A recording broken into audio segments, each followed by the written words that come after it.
అందరూ ఇంట గెలిచి రచ్చ గెలవమంటారు కదా, మీరు రచ్చలు గెలిచారు, ఒక రచ్చ కాదు 2-3 రచ్చలు గెలిచి రచ్చ చేసి ఇంట గెలిచారు. భాషకి సంగీతానికి భాష లేదని, ఎల్లలు లేవని, విద్వాన్ సర్వత్ర పూజ్యయేత్ అనే మాట మంగళంపల్లి బాలకృష్ణ లాంటి పెద్దవాళ్ళు మహనీయులకి ఎలా అయితే చెల్లుతుందో మీకు కూడా 100% అది చెల్లుతుంది. ఎందుకంటే మలరే మౌనమా ఉంది కదా, అది పాడిందేమో ఎస్పి బాలసుబ్రహ్మణ్యం, జానకి గారు, వాళ్ళిద్దరూ తెలుగు వాళ్ళు. దాన్ని అద్భుతమైన స్వరరచన చేసింది మీరు తెలుగువారు. ముగ్గురు తెలుగువారు వాగ్గేయ త్రయంలాగా, సంగీత త్రయంలాగా ముగ్గురు తెలుగువారు చేసిన ఆ పాట తమిళంలో సూపర్ డూపర్ హిట్ అయ్యి మొత్తం ఎరలు లేకుండా మొత్తం దక్షిణాది మొత్తం కూడా విస్తరించి అది మోస్ట్ హాంటింగ్ మెలడీ అన్ని తరాల వాళ్ళకి కూడా. సో దాంతో ఒకసారి మొదలు పెడదాం సార్. ఇప్పుడు నా పాట పాడమంటారా? అంతే కదా.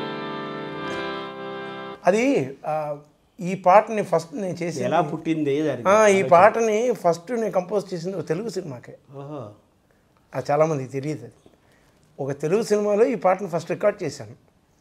రికార్డ్ చేసాక దాన్ని ఎంత అశ్లీలతగా చూపించాలో అంత అశ్లీలతగా దర్శకుడు చూపించాను ఆ సినిమాలో. ఇది జరిగింది, క్రియేటివిటీ అంతా చూపించారు, ఆయన క్రియేటివిటీ అంతా. అది చూడగానే నాకు చాలా బాధ వేసింది. అదేంటి అంత మంచి పాటని తీసుకెళ్ళి ఈ రకంగా షూట్ చేసేది ఏమిటి, మీకు ఇలా కావాలంటే నేను వేరే పాట చేసేవాడిని కదా, ఈ పాటను అనవసరంగా మనం అది సందర్భానికి కానట్టుగా అనిపించింది ఆ పాట అని చెప్తేనేమో దాని అంటే మాట్లాడే ప్రయోజనం లేదు, అయిపోయింది ఆ పాటని. ఆ సినిమా కూడా రిలీజ్ అవ్వలేదు అసలు ఆ సినిమా. సో ఈ ట్యూన్ మాత్రం నా మనసులో ఉండిపోయింది. తమిళంలో ఆయన కర్ణ అని ఒక సినిమా చేస్తున్నప్పుడు ఇలా ఒక ట్యూన్ నా దగ్గర ఉంది, దీన్ని మనం యూజ్ చేసుకుందాం అని అంటే వినిపించాను అన్నమాట. వినగానే అంటే తమిళానికి అది చాలా డిఫరెంట్గా అనిపించింది. ఇప్పుడు ట్యూన్గా ఉన్నప్పుడు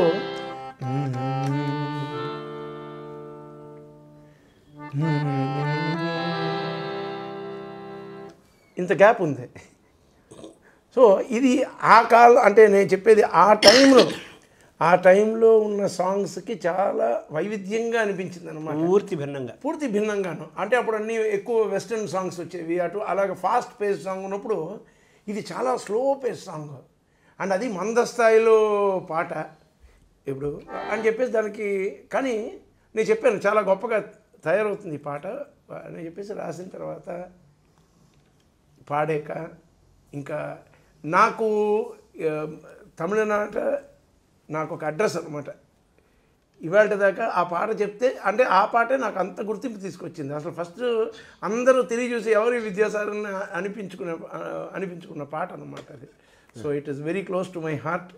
అండ్ ఏంటి ఆ పాటే నేను అనమాట, నేనే ఆ పాట. ఇప్పుడు ఆ పాట చెప్పిన వెంటనే నేను గుర్తొస్తాను వాళ్ళకి. అవును, అలాగా మీరు అనగానే ఆ పాట గుర్తొస్తాను. అది అంటే మలరే మౌనమే వేదమా అన్నారు కదా, ఇప్పుడు ఆయన మాట్లాడిందే వేదం అంటారు.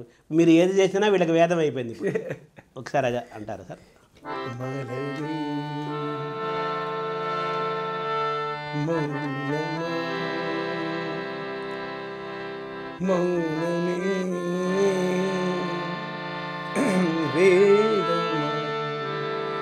மலர்கள்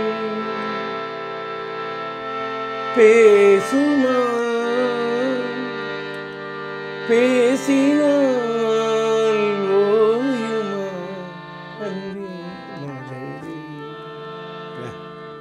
చివరిలో జానకి గారు మూత అంటారు కదా, మలరే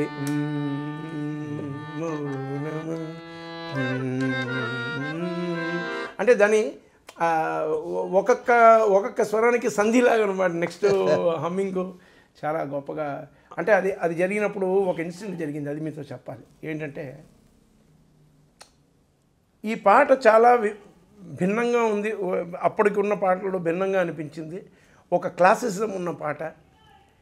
ఇంతవరకు నేను ఊహించగలిగాను ఈ పాట it will make a good impact, audience విన్న వాళ్ళందరికీ చాలా నచ్చుతుంది అన్నంతవరకే నా యొక్క ఊహ ఉండింది. ఆ కాలంలో ఇది తెలుగు వాళ్ళకి చాలామంది తెలియదు అనమాట. చెప్పాలి, ఇంట్రెస్టింగ్ విషయం చెప్పాలి నేను. బాలుగారు ఆ టైంలోనేమో ఎక్కువ ఆయన కొంచెం వాయిస్ ట్రైన్ ఉండడం వలన సాయంకాలం 6 పైన ఏ పాట పాడరు ఆయన. అంటే ఏ పాటలైనా మార్నింగ్ టు ఈవినింగ్ వరకే.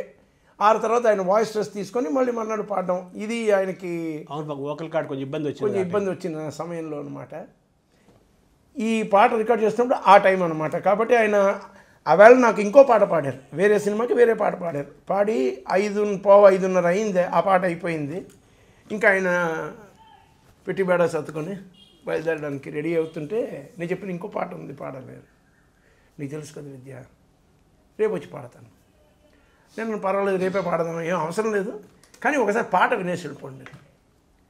ఎవరు పాడారు, డ్యూయట్ అని అడిగాడు. అవును, జానకమ్మ గారు పాడారు. అప్పుడు రికార్డ్ అయిపోయింది జానకి గారి వర్షం.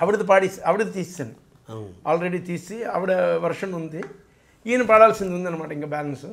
అంటే అవునా సరే అని చెప్పేసి ఆయన మేనేజర్, అప్పుడు విఠల్ కదా కూడా, ఇప్పుడు విఠల్ ఉండేవాడు, విఠల్ బ్యాగ్ పెట్టి అని చెప్పేసి కారుకు పంపించాడు. ఆయన లోపలికి వచ్చి కూర్చున్నాడు, పాట ప్లే చేసాం. విన్న తర్వాత ఇలా తలకాయ దించుకున్నారు ఒక 5 నిమిషాలు. విఠల్ బ్యాగ్ తీసుకున్నాను. ఈ పాట ఇవాళ పాడకుండా వెళ్తే నేను పాపం చేసినవాడిని అవుతానని చెప్పేసి లోపలికి వెళ్ళి 6:15కి మొదలెట్టి 11:30 దాకా పాడారు ఆ పాటను.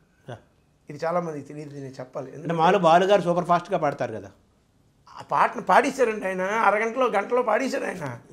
ఆయనకి తృప్తి లేదు, ఆయనకి ఏమిటంటే ఇంకా నేను బాగా పాడాలి 11:30 దాకా. నేను అన్నాను చాలు, బాగా వచ్చే చాలా టేకులు ఉన్నాయంటే, విజయ్ ఊరినే ఉండు, నేను పాడుతుంటాను, నువ్వు కావలిస్తే అన్నీ ఆఫ్ చేసుకొని మీరు ఇంటికి వెళ్ళిపోండి, నేను పాడుతూనే ఉంటానని చెప్పి ఆయన 11:30 దాకా పాడారు. పాడిన తర్వాత ఆ టైంలో కొంచెం ఆయన భారీగా ఉండేవాడు మనిషి, హెవీ పర్సనాలిటీ. పాడేసి అందరం ఓకే అన్నాం, అందరికీ చాలా హ్యాపీ ఆయన పాడిన విషయం. 11:30కి లోపలికి వచ్చాడు. ఆయన వస్తూనే మోకాళ్ళ మీద పడిపోయాడు, మోకాళ్ళ మీద పడిపోయి 2 చేతులు వచ్చి, ఈ పిక్చర్ డైరెక్టర్ మీరు, ప్రొడ్యూసర్, ఒక పాఠకుడికి దొరికే పాట చాలా అరుదైన పాట ఇది. ఇక్కడ మేము కురించి మల్లర్ అంటారు తమిళ్లోని, అంటే 12 years వన్సే ఒక పుష్కరానికి ఒకసారి పూస్తుంది అనమాట పువ్వు. అది ఇక్కడ ఉన్న అటువంటి పువ్వు లాంటి పాట ఇది, ఎప్పుడో చాలా అరుదుగా వచ్చే పాటనే. మీరు చిత్రీకరణ చేసినప్పుడు ఇది ఎల్లకాలం నిలిచిపోయే పాట. దీన్ని చిత్రీకరణ మీరు చేసినప్పుడు మాత్రం ఎటువంటి అశ్లీలత లేకుండాను, ఎప్పుడు ఎవరు చూసినా సరే చాలా రమ్యంగా, మీరు ఇట్స్ లవ్ సాంగ్ డ్యూయట్, కానీ దాన్ని చాలా నాగరికతతో మీరు తీయండి, అశ్లీలత వద్దు దయచేసి, ఇది నా మాటగా మీరు మన్నించి ఈ టైప్లో ఈ ఒక సాంగ్ మాత్రం అలా పిక్చర్ వచ్చేది, మిగతా సాంగ్లు ఎలాగైనా తీసుకోండి, కానీ ఈ ఒక పాట మాత్రం ఇది ఎల్లకాలం నిలిచిపోయే పాట. ఎప్పుడు ఈ పాటని చూసినా మనకి మనసును రంజింపజేసే విధానంగా ఉండాలి పిక్చరేషన్ చెప్పి, ఇది నా యొక్క పర్సనల్ రిక్వెస్ట్ అని చెప్పి లేచి నించుని నన్ను కౌగిలించుకొని 1 గంట సేపు మాట్లాడుకుని ముచ్చరించుకొని 12:30కి వెళ్ళారు ఆయన. ఆయన అంత దీర్ఘదర్శనం. ఇవాళకి ఆ పాట రికార్డ్ చేసి 30 years అయింది. కానీ ఇవాళకి ఆ పాట తాలూకా ఫస్ట్ బ్యాక్గ్రౌండ్ వినిపించిన వెంటనే తమిళనాట కాదు, ఎక్కడ ఎవరున్నా సరే, ఏ దేశంలోనే సరే, తమిళియన్స్ ఉన్నారంటే that song demands and commands respect. ఒక ప్రార్థనా గీతం ఉన్నాగా వాళ్ళకి, అది అంత పెద్ద ఇంపాక్ట్ చేసింది. It was a turning point for me also. It made my mark, అంటే so and so he's arrived on the scene అన్నట్టుగా అన్నమాట. అంతే, మీ ముద్ర, నా ముద్రగా తయారైంది. అది 30 ఏళ్ళు 3 దశాబ్దాలు అయిపోయింది కదా. జానకి గారు ఏమన్నారు సార్ దానికి? జానకి గారు ఏమనలేదు, ఆవిడ పాడినప్పుడు బాగుంది పాట అన్నారు, అంతవరకు పాడేసి వెళ్ళిపోయారు. ఆవిడ అంటే హాఫ్ పోర్షనే కదా ఆవిడకి, అందులో సగమే పాడారు, కరెక్షన్ చేస్తూ ఆవిడ పాడేసి వెళ్ళిపోయారు. బాగుంది, చాలా బాగుంది పాట అన్నంతవరకే ఆవిడ చెప్పి, ఈయన పాడినప్పుడు పూర్తి చెందింది కదా పాట. ఇప్పుడు ఫిమేల్ అండ్ మేల్ మొత్తం వింటున్నాం, కంప్లీట్ వర్షన్ వింటున్నాం. అది విత్ మ్యూజిక్, అది అద్భుతం సార్. దీనికి వర్ష వల్లకి అనే పేరు, అది చాలా ప్రత్యేకంగా విచిత్రంగా ఉంది. ఇది సంస్కృత పదమే, వర్ష వల్లకి అనేది. అంటే ఎవరు పెట్టారని పేరు? ఇది పెట్టింది నా ప్రియ మిత్రుడు, ఆప్తుడు, తెలుగువారు గర్వించదగ్గ ఒక గొప్ప గేయ రచయిత, మన సిరివెన్నెల సీతారామ తెలుగు అతనే. సో ఆయన పెట్టాడు ఈ పేరు. నాకు చాలా క్లోజ్ ఫ్రెండ్ అండి, చాలా పాటలు చేసాం, చాలా పని చేసాం, అన్నీ చేసాం, చాలా ఆప్తమిత్రుడు. తను ఈ స్టూడియో నేను కడుతున్నాను, దానికి ఒక పేరు చెప్పు అంటే అర్ధరాత్రి ఫోన్ చేస్తే వర్షం పడుతుంది. ఎప్పుడు చెప్పాలి పేరు అన్నాడు. ఇప్పుడు చెప్పు అన్నాను. సరే వర్షావళకి పెట్టుకోండి అంతే. అప్రమత్తంగా ఊరికి అసలు అనాలోచితంగా వచ్చేసింది. ఆసుగా చెప్పాడు అప్పుడు. ఆసుగా చెప్పేశాడు. అది పెట్టామన్నమాట. వల్లకి అంటే వీణ కదా. వీణ అంటే వర్షపు చినుకులతో చేసిన వీణ అని చెప్పేసి చాలా అబ్స్ట్రాక్ట్ నేమ్ అన్నమాట. అది అతను ఊహించాలి. అది దాని మీరు రాగంగా ఏదో చేశారు కదా. లేదు అది మేము ఊరినే ట్రై చేస్తుంటే ఓ రాగం, ఈ రాగం పేరు పెట్టుకుందాం అని చెప్పేసి అంతే తప్పించి దానికి ఇంకా కంప్లీట్ చెయ్యాలి. అదే వంట వండుతారు. వంట అవును. ఒకసారి అది ఇప్పుడు లేదు అంటే ఇప్పుడు సగమద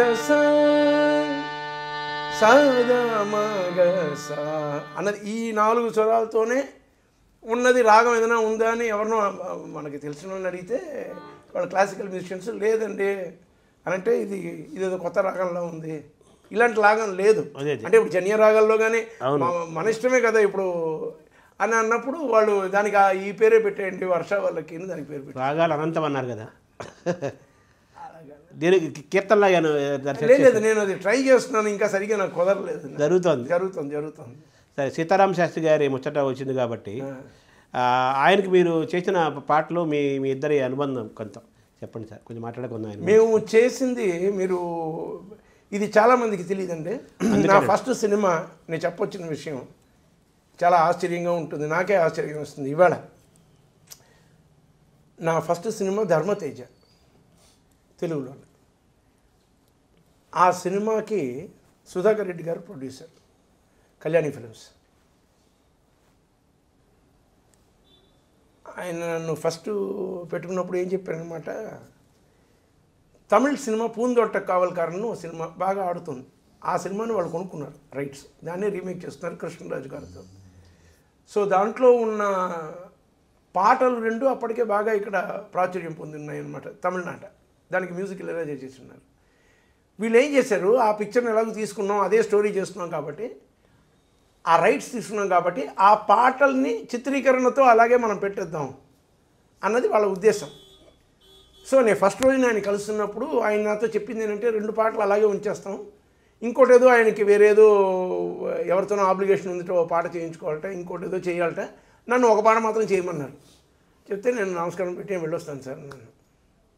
ఆయన అప్పటిదాకా అలాగా ఆయన అఫెండ్ అయిపోయాడు అనమాట. అదే నేను వెళ్ళిపోతానంటే నేను అన్నాను, అసలు నేను ఎవరు, నేను ఏం చేస్తానన్నది మీకు తెలియదు, నన్ను ఒకటే పాట ఇచ్చి నన్ను చేయమంటే నాకు అది ఇంట్రెస్ట్ లేదు సార్, నేను చేస్తే అన్ని పాటలు చేస్తాను, see I have to prove myself, this my first film అని చెప్పాను.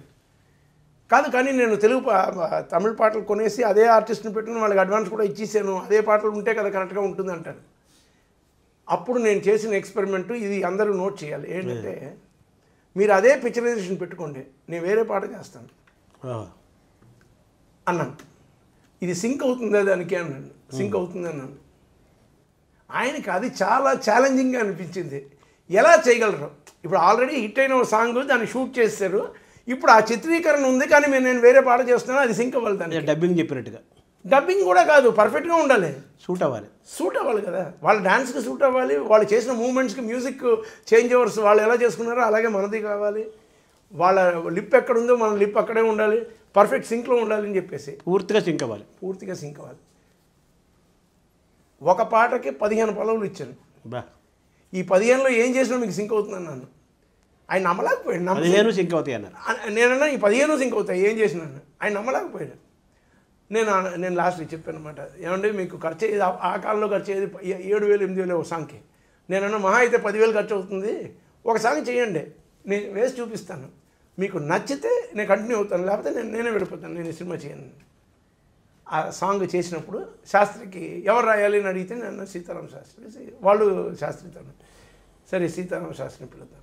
నేను శాస్త్రిని పిలిచి, శాస్త్రి సినిమా చూసి నా ట్యూన్ వింటూ లిప్ పర్ఫెక్ట్ సింక్ ఉంటుంది, కానీ ఆ మాటలు మాత్రం ఇంకా కొంచెం డబ్బింగ్కి రాసినట్టుగా కాకుండా కానీ రాయాలి, సహజంగా ఉండాలి అని చెప్పేసి, నువ్వు వేరే ట్యూన్ చేసావా, అవును ఆ ట్యూన్ కాదు ఇది ఎలా సింక్ అవుతుందని తనకి అదే డౌట్ వచ్చింది. సింక్ అవుతుంది అయ్యా నువ్వు రాయవేయాలంటే రాసి వాళ్ళు రికార్డ్ చేసి వీళ్ళందరికీ ఆతృతతో ఎదురు చూస్తున్నారు, మొత్తం యూనిట్ ఎలా వస్తుంది. బాలు గారు జాని గారే పాడారు ఫస్ట్ సాంగ్, బాలుగారు స్టూడియోలో రికార్డ్ చేసాం, కోదనపాణిలో రికార్డ్ చేసి పాట అయిపోయాక సినిమాతో సింక్ చేసి వేశాను.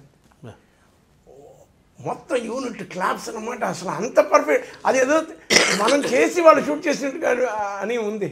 అది ఒక చాలా పెద్ద ఎక్స్పెరిమెంట్. ఆ పాట ఏంటి సార్ అది? పచ్చని ముచ్చట పండిన మాట నిజం జజం జం జం అని ఒక పాట. అలాగే ఆ పిక్చర్లో ఇంకో పాట ఉంది, ఆ పాట కూడా చేశాను.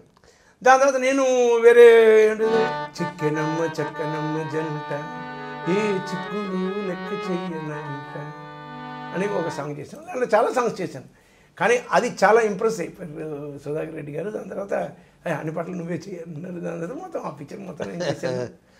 దాని తర్వాత అలా కంటిన్యూ అయింది. అది మా ఫస్ట్ మర్చిపోలేని ఎక్స్పీరియన్స్ అనమాట. నేను శాస్త్రిని ఫస్ట్ చూసింది సిరివెన్నెల టైమే. అతను రాయడానికి వచ్చేసి నేను ఇక్కడ జెమినీ స్టూడియో ఉండేది. జెమినీ స్టూడియోలోని జెమినీ కాంప్లెక్స్ లోపల అపార్ట్మెంట్స్ ఉండేవి. అక్కడ ఉండేవాడు తను. అక్కడనే ఉంచి రాయించాను అనమాట కొన్ని పాటలు రాయడానికి, రికార్డింగ్కి ముందరనే. నేను అప్పుడు రికార్డింగ్ అక్కడికి వెళ్ళినప్పుడు బయటకు వచ్చేవాడిని. బయటకు వచ్చి అక్కడ కూల్ డ్రింక్ షాప్ ఉండేది, కాఫీ షాప్ ఉండేది. అక్కడికి వస్తే ఒక మనిషి ఎప్పుడు చూసినా తెగ సిగరెట్లకి పొద్దు నుంచి రాదా కాల్చేస్తూ ఇలా నడుస్తూ ప్రచారాలు చేస్తూ ఏదో పాడేసుకుంటూ ఏదో రాసేసుకుంటూ ఎవరు ఈయన నాకు తెలియలే. అది చూడండి, ఇవన్నీ యాదృచ్ఛికంగా జరిగేవి. అక్కడ కలిసి ఆయన ఎవరో నాకు తెలియదు. నేను వెళ్ళడం, నా కూల్ డ్రింక్ ఏదో తెచ్చుకోవడం, మళ్ళీ రికార్డింగ్ వెళ్ళిపోవడం జరిగేది. ఇలా 4-5 రోజులు చూసాను. దాంతో 4 రోజులు చూడలేదు ఆయన్ని. సడన్గా నాకు ఒక ఫోన్ వచ్చింది, రేపు రికార్డింగ్ ఉంది మాదేవన్ గారిది, మామాది ప్రసాద్లో, సంతూర్ వాయించాలి. ఓకే. అది సిరివెన్నెల ఓపెనింగ్ ఫస్ట్ సాంగ్. యాక్చువల్గా హరిప్రసాద్ చౌరాసియాను శివకుమార్ శర్మ రావాలి. హరిప్రసాద్ చౌరాసియా గారు వచ్చారు ఫ్లూట్. శివకుమార్ శర్మ గారు రాలేదు. ఆయన ఏదో అనివార్య కారణాల వలన ఆయన రాలేకపోయారు. లాస్ట్ మినిట్లో సంతూర్ కావాలి, ఎవరు వాయించేది అలాగని అంటే బాలు గారు చెప్పారు, విజయసారి ఉన్నారు కదా అని పిలుచుకోండి అని చెప్పేసి అప్పుడు నన్ను పిలిచారనమాట. ఆ రకంగా నేను సిరివెన్నెలలో వాయించాల్సిన పరిస్థితి. ఎవరు డైరెక్టరు? విశ్వనాథ్ గారు. పాట రాసింది ఎవరు? శాస్త్రి. నేను శాస్త్రిని అక్కడ చూశాను. ఈయనే కదా అక్కడ చూశానని చెప్పేసి నేనుగా వెళ్ళి పరిచయం చేసుకున్నాను. మిమ్మల్ని అన్నిసార్లు చూశాను అక్కడ అంటే, నా పేరు శాస్త్రి, సీతారామ శాస్త్రి అన్నాను. మేము ఫస్ట్ టైం అంటే లవ్ ఎట్ ఫస్ట్ సైట్ లాగా మేము తొలిచూపులానే ఫస్ట్ నుంచే వి బికెమ్ వెరీ క్లోజ్, ఫ్యాలీ అన్నమాట, ఫ్రెండ్లీ. సో దాని తర్వాత నేను మ్యూజిక్ డైరెక్టర్ అయిపోయిన వెంటనే మరి శాస్త్రీయ రాయడం అన్నది మాకు మా బంధాన్ని మరింత గట్టిపరిచింది అనమాట. శాస్త్రి గారు మీరు చేసిన వాటికి ఇంకేమేమి రాస్తారు సార్? అదండి కలికాలం రాశాడు. కలికాలం సూపర్ హిట్ అది. ఆరని ఆ కలికాలం మేము చాలా చేసామండి. అంటే తెలుగు చేసినవన్నీ బిగినింగ్ స్టేజెస్ కదా, తమిళం అదే మెమరీలో అన్నీ పాతవి, కానీ అన్ని చాలా చాలా చాలా సినిమాలు రాసాం. ఇప్పుడు ఇంతమంది ఒక మహారచయితలు వేటూరి గారి దగ్గర నుంచి చాలా పెద్ద పెద్ద వాళ్ళకి మీరు తమిళ మలయాళంలో చేశారు కదా. సీతారామ శాస్త్రి గారిలో మేము ఒక కవికి సంగీత దర్శకుడికి మధ్య ఒక భార్యాభర్త లాంటి అనుబంధం కదా. ఆయనతో మీరు చూసిన ప్రత్యేకత ఏంటి సార్? తెగ కష్టపడిపోతాడండి మనిషి పాట రాయడానికి. అమ్మో రాసి ఎన్ని రాస్తాడో అని రాస్తాడు, కానీ ప్రతిదానికి ఏదో ఒకటి కవిత్వం ఉండేలాగానే ట్రై చేస్తాడు అనమాట. అంటే ఆ పాటకు అనవసరం అది యాక్చువల్గా, కానీ దాంట్లో కూడా ఏదో కవిత్వం చెప్పాలి, ఏదో జొప్పించాలని చూస్తుంటాను. నేను 1,00,000 సార్లు చెప్పాను నేను, శాస్త్రి ఈ పాటకు అంత అనవసరం, అది ఇక కాకినెత్తి మీద ఏదో ఇది పెట్టినట్టుగా అనమాట, అంత వెయిట్ అది అంత అక్కర్లేదు శాస్త్రి, మామూలు సింపుల్గా ఉంటే చాలు కదా అంటే దాంట్లో ఇంకా చాలా తాపత్రయపడతాడు. ఆ మాటలని ముందు వెనక పెట్టి వెరీ హార్డ్ వర్కింగ్, రాత్రి మూడు కూర్చొని రాస్తాను అనమాట పాటలు. మీరు but final result will be very beautiful. ఫైనల్గా దాన్ని అది ఒక పెద్ద దాని పేరేంటి యజ్ఞం చేసినట్టు చేస్తాను అనమాట. పాట రాయడం అన్నది బృహత్ కార్యంలో ఒక పెద్ద బ్రహ్మయత్నంలో చేస్తుంటాడు ఆయన. అది ఊరికే ఏదో ఒక్కబడిగలాగా కాకుండా అయ్యో అది లేనే లేదు అసలు, మనసు పెట్టి అసలు దాన్ని ఆ ట్యూన్ని అమితుమి తెలుస్తానన్న రేంజ్లో ఉంటుంది అనమాట. నువ్వా నేనా అన్నట్టుగానే. అంటే మీ హృదయానికి కొంచెం దగ్గరగా ఉంది కదా ఆయన నేచర్ కూడా. ఇప్పుడు మీరు 15 పల్లవులు ఇచ్చారన్నారు, ఆయన కూడా 15 పాటలు. అవును, ఆయన పల్లవులు అదే 15 పల్లవులు ఇస్తాడు. అదే 8 పల్లవులు 10 పల్లవులు అలా వెళ్ళేవి. దాని తర్వాత ఆఫ్టర్ సమ్ టైం తగ్గుతుంది కానీ బట్ అదే ఆ జోరు ఉంటుంది అసలు. దీనికి ఏది తీసుకోవాలి అంటే ఒక్కొక్క దాంట్లో ఒక్కొక్క థాట్ ప్రాసెస్. అదే. ఒక్కొక్క పల్లవిలోనూ ఒక్కొక్క ఆశయం, ఒక్కొక్క న్యూ టైప్ ఆఫ్ ఇది చేస్తుంటారు. తర్వాత మీరు మీ ఇద్దరు కాంబినేషన్లో మీకు ఒక ఏదైనా హాంటింగ్ ఏమైనా ఉందా సార్ సాంగ్ ఏదైనా? శాస్త్రికి నాకు మేము ఇదిగో ఈ పాట చేసాం కదా, అమ్మది నీ తస్సదియ్య గుమ్మం దాకా వచ్చిందయ్య షో అషో అషో ప్యాకెట్ పాట చేసింది మేమే. అదే ప్యాకెట్ పాట చేసాం. అవి కలికాలంలో చేసిన పాటలన్నీ మంచి పాటలు, చాలా మంచి మంచి పాటలు చాలా చేసామండి.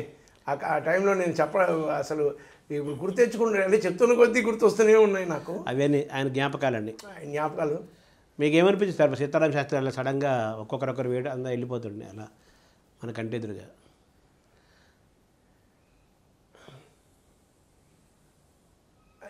ఇది అకాల మరణమే సార్. అది నేను అది అన్వాంటెడ్ స్వయంకృత అపరాధం. మనం ఎప్పుడో చేసుకుని మనం అన్నీ ఉంటాయి, మనం ఎవరిని చేయలేం.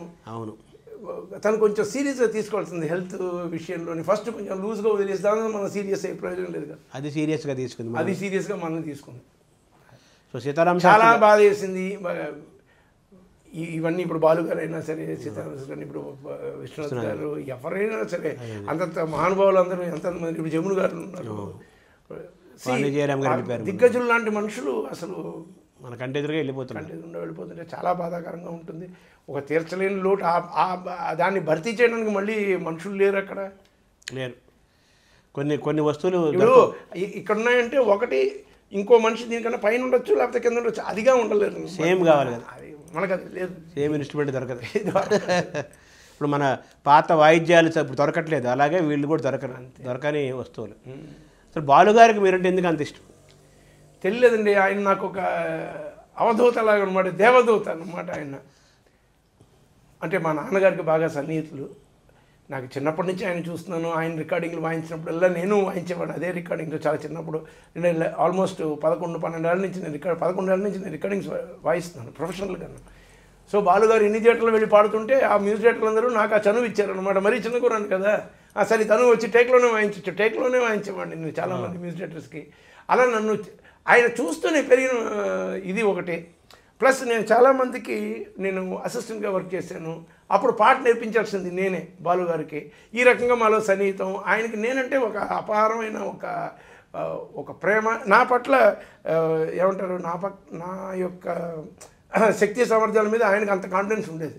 తను ఇవన్నీ చేయగలడు అన్నది అదనమాట. అంటే మీ మీద మీకంటే ఆయనకి ఎక్కువ ఉండేది.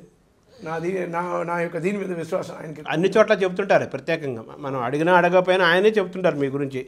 నా దృష్టిలో పాత తరం తర్వాత కేవి మహాదేవన్ గారు వాళ్ళ తర్వాత జనరేషన్లో అంత విద్య తెలిసిన వాడు, అంత ప్రతిభావంతుడు, అంత క్రియేటివ్ ఎవరు లేరు, విద్యాసాగర్ ఒక్కడే. ఆ విద్యాసాగర్ని మనం సంపూర్ణంగా సద్వినియోగం చేసుకుంటే మనకు మంచిది.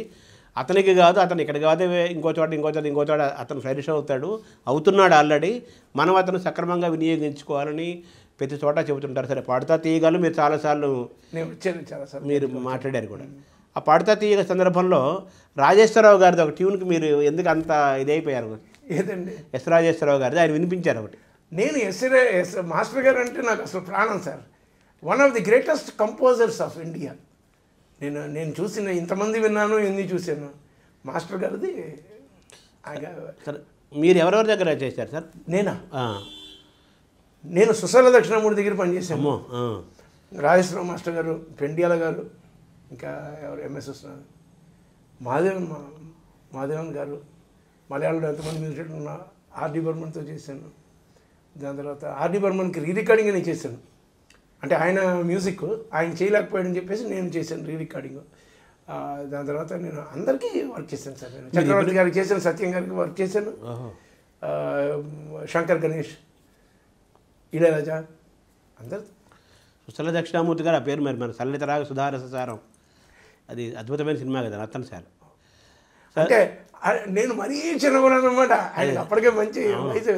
ఏదో డబ్బింగ్ సినిమాను అయింది, ఏదో ఒక సినిమాకి నేను ట్యూబులర్ బెల్స్ వాయించాను అనమాట. అది గుర్తుంది నాకు, ఆ పేరు గుర్తుంది. అంటే వాళ్ళ దగ్గర నుంచి మీకు ఏం నేర్చుకున్నారు సార్ ఆ తరం? అప్పుడు నేర్చుకుంది ఏం లేదు సార్, వాళ్ళని చూడండి. నాకు అసలు మరీ చిన్న కుర్రాడిని. అంటే సంగీత పరంగా కాదు, అంటే మామూలుగా కెరీర్ పరంగా గాను మనం ఒక దర్శకుడిగా రాణించడం అంటే అది అప్పుడు నేర్చుకున్న దానికంటే over a period of time మనకి తిరిగి చూసినప్పుడు వీళ్ళందరూ ఏమిటి అని అన్నప్పుడు అందరూ మంచి సంగీతజ్ఞులు. బేసికల్గా the qualification for a good composer you need to know music. Fundamental అది. Fundamental basic. ఇంజనీర్ అంటే ఇంజనీరింగ్ చదవాలండి. అవును. 10వ క్లాస్ చదివి నేను మంచి ఇంజనీర్ అయిపోతానంటే ఎలా అవుతుంది అది? ఐ మీన్ దానికి అలవ్ చేయరు కదా. మరి ఏం తెలియకుండా నేను మాత్రం మ్యూజిక్ అయిపోతాను, లేకపోతే నేను అన్ని తప్పే. వాళ్ళ ముందు జ్ఞానం, వాళ్ళకున్న జ్ఞానం అపారమైన జ్ఞానం. అది మాత్రం కాకుండా ఒకళ్ళనొకళ్ళు అనుసరించి ఏం చేయలేదు. వాళ్ళకి ఒక వివిధమైన శైలి ఉండేది, వాళ్ళకి ఒక పంధ, వాళ్ళ శైలిలోనే వాళ్ళు కొట్టుకొచ్చి నెక్కొచ్చి వాళ్ళకి ఒక నేమ్ క్రియేట్ చేస్తారు. ఎవరి ముద్ర వాళ్ళదే, ఎవరి తాలూకా అనుకరణ లేదు, ఏం లేదు. వాళ్ళ ఇండివిజువాలిటీ. అండ్ వాళ్ళ లైఫ్లో డిసిప్లిన్గా వాళ్ళు the way they conducted themselves in the recording studios కానీ లేకపోతే ఎక్కడైనా సరే వాళ్ళని వాళ్ళు క్యారీ చేసుకున్న విధానం, ఏ రకంగా ప్రవర్తించారు, ఏ రకంగా మ్యూజిషియన్స్తో ప్రవర్తించేవారు, ఏమిటి, ఇవన్నీ లెర్నింగ్ ఫ్రమ్ ఎవ్రీ వన్. అంటే మీరు 11 ఏళ్ల వయసు నుంచే, మీరు 10-11 ఏళ్ల వయసు నుంచే మీరు సంగీతంలోకి వచ్చేసారు. అవునండి. అదే ఎలా నాన్నగారు అంటే మా తాతగారు బొబ్బిలి ఆస్థాన విద్వాంసులు. ఆయన వరాహ నరసింహమూర్తి గారు. మా నాన్నగారు అక్కడి నుంచి చెన్నైకి వచ్చి ఇక్కడ స్థిరపడిపోయారు. ఆయన ఎక్కువ రాజేశ్వరరావు మాస్టర్ గారును పెండియాల నాగేశ్వరరావు గారి దగ్గర. అండ్ అప్పుడు తమిళ, తెలుగు, మలయాళం, కన్నడం అన్నీ చెన్నైలోనే ఉండేవి. మొత్తం ఉన్న 4 స్టూడియోలోనే అన్ని వర్క్స్ జరిగేవి. సినిమా సంగీత రాజధాని అది ఉండేది. కాబట్టి అందరూ మ్యూజిక్ డైరెక్టర్కి మా నాన్నగారు పనిచేసేవారు. ఆయన ఒక 4-5 ఇన్స్ట్రుమెంట్లు వాయించేవారు. దాని తర్వాత నెమ్మదిగా ఆయనగా ఇంట్లో నేర్చుకొని కొన్ని ఇన్స్ట్రుమెంట్లు మళ్ళీ ఆయనే డెవలప్ చేసుకొని ఆ టైప్లో, అంటే ఈ ఇన్స్ట్రుమెంట్లు పాతపడిపోతే ఇప్పుడు కొత్త ఇన్స్ట్రుమెంట్లు వస్తున్నాయంటే వీటిని నేర్చుకొని ఆయన he was a very hard working, అడ్వాన్స్డ్గా ఉండేవారు. నాకు చిన్నప్పటి నుంచే ఆయన వీడికి నేర్పించాలి అని చెప్పేసి నన్ను ఒక 4 ఏళ్ళప్పుడే ఆయన సంగీతంలో ప్రవేశం అనమాట. అంటే హార్మోనియం, పాట, గాత్రం. అది సత్యనారాయణ గారును ఒక ఆయన ఇంటికి వచ్చి నేర్పించేవారు. మా నాన్నగారేమో ఆయన ఇన్స్ట్రుమెంట్స్ అన్నీ ఆయన నేర్పించేవారు, నేను నేర్చుకునేవాడిని.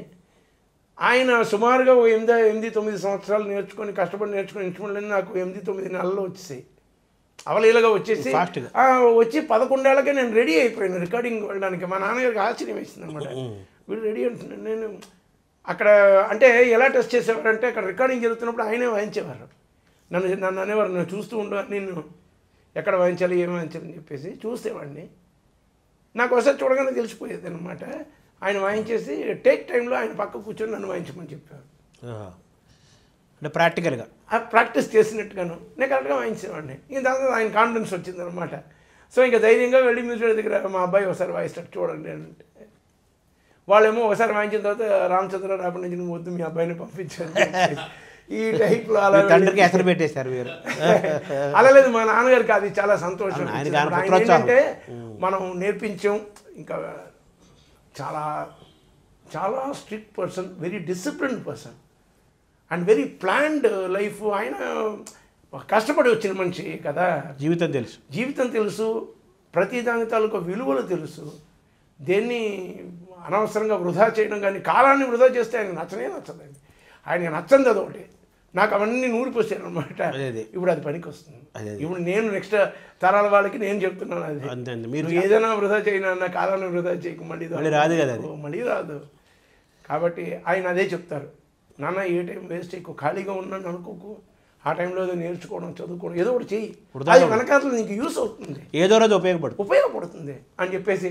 సో ఆయన ఒక రకంగా నాకు ఆ స్ఫూర్తినిచ్చి ఇవాళకి నేను సంగీతం నేర్చుకుంటున్నాను అనమాట. స్టిల్ మీరు అనేక ఇన్స్ట్రుమెంట్స్ వాయిస్తారట కదా? అవునండి. అదే ఏమేమి? నేను గిటార్ నేర్చుకున్నాను, పియానో వాయిస్తాను, హార్మోనియం వాయిస్తాను, వైబ్రోఫోన్ వాయిస్తాను, జైలోఫోన్ వాయిస్తాను, ట్యూబ్లర్ బెల్స్ వాయిస్తాను, సంతూర్ వాయిస్తాను. అవును, ఆ రోజు మరి శివకుమార్ శర్మ రాకపోతే మీతోనే సంతూర్ వాయింపు చేశారు కదా. తర్వాత మీరు ఏఆర్ రెహమాన్ మీరు కలిసి నేర్చుకున్నారు ఎక్కడైనా క్లాస్మేట్స్ లాగా సంగీత పరంగా? అవునవును, మేమిద్దరం ఒకే రోజు జాయిన్ అయ్యాం అక్కడ ధనరాజ్ మాస్టర్ దగ్గరికి. వాళ్ళ ఫాదర్ శేఖర్ని ఉండేవారు, వాళ్ళు మా నాన్నగారు అందరూ ఒకటిగానే ఉండేవాళ్ళు, కాంటెంపరీ. So contemporaries. మలయాళం సినిమాల్లో ఆయన ఎక్కువ పనిచేసేవారు అనమాట. నాన్నగారికి బాగా తెలుసు. సో మా అబ్బాయిని చేరుస్తున్నా అంటే ఒకసారి మా అబ్బాయిని కూడా జాయిన్ చేస్తాను. అక్కడ ధనరాజ్ మాస్టర్ దగ్గరే నేర్చుకోవడం. ఒకే రోజున మొదలుపెట్టాం, విజయదశమి రోజున. సో మీ ఇద్దరు ఫ్రెండ్షిప్ ఇప్పటికీ అలాగే? అవునవును, ఎక్కడ చూసినా అలా మాట్లాడతాం. అంటే మాట్లాడడానికి ఏమంటారు, ఇప్పుడు తను ఎక్కువసార్లు కలుసుకునే అవకాశం లేదు, ప్రొఫెషనల్గా బిజీ అయిపోయారు కాబట్టి అలాగా వైవిధ్యంగా వెళ్ళిపోయారు. ఏఆర్ రెహమాన్ మీరు గమనించిన ఆయన జర్నీని మీరు చూస్తారు కదా చిన్నప్పటి నుంచి, మీరు గమనించిన ప్రత్యేకత ఏంటి సార్ ఆయనలో? అది ఇప్పుడు చందమామ రాజకుమారుడి స్టోరీలో ఉంటుంది సార్. దాన్ని వినడానికి బాగుంటుంది, దాన్ని అవలంబించలేము ఎవరో. అది ఎవరో ఒకళ్ళకే అబ్బుతుంది, అది అతనికి అబ్బింది. భగవత్ కృప, అంతే అంతే అంతే అంతే అంతే. దాంట్లో గొప్పతనం తన గొప్పతనం అని నేనేమో అన్నాను. అది భగవంతుడి కృప, అలా జరిగిపోయింది. అంతే అంతే. He was chosen for something and he is living his destiny. Is a very good musician. దాంట్లో నేను దాని గురించి చెప్పడం లేదు.